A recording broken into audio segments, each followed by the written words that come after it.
So obviously the Stoics wouldn't have any time for the silliness of Halloween, for ghost stories, for superstitions, right? Well, actually one of the oldest ghost stories we have, it dates to somewhere around 50 BC, and it involves an early Stoic named Athenodorus. Athenodorus would become famous for eventually being the advisor to the Emperor Augustus. So Athenodorus is renting this large mansion outside Athens. He was warned before he rents it, don't rent it, it's filled with ghosts, it's haunted.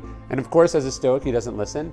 And so the first night he's in the house, as he's sitting down to do his evening journaling or his philosophical writing, he's visited by this terrifying apparition. It's a ghost dragging iron chains, moaning, making these terrible noises. What does Athenodorus do? Does he run from the room screaming like I probably would have done? Does he fall to his knees begging for mercy? No, he actually just motions to the ghost and says, hang on a minute, wait. And he finishes what he's writing. He snuffs out his lamp. And then he follows the ghost out through the house, out through the front door, outside, onto the lawn, and then the ghost stops. And Athenodorus realizes that the ghost is trying to communicate something, and then suddenly the ghost disappears. So Athenodorus marks the spot, and the next day he returns to the scene with a crew of workmen, and they dig, and they find in the ground a pile of bones. Athenodorus gets what's happening, and so he orders the bones to be given a public funeral, and of course, the ghost is never heard from again. So to me, the moral of the story, one, aside from the fact that the Stoics do have a sense of humor, the lesson there is that a Stoic is calm under any and all circumstances.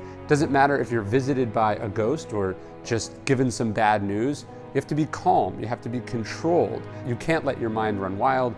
You can't let your imagination get the best of you. You have to stare it in the face. You respond with discipline and courage and reason, and you can think your way through any problem. And that's what he was doing. And to me, the reason Athenodorus was telling this story was that Augustus, then known as Octavian, was supposedly sort of a frightful, superstitious guy. And I think he was telling this story as a clever, interesting way to reassure his young student, to prepare him for the role of being emperor.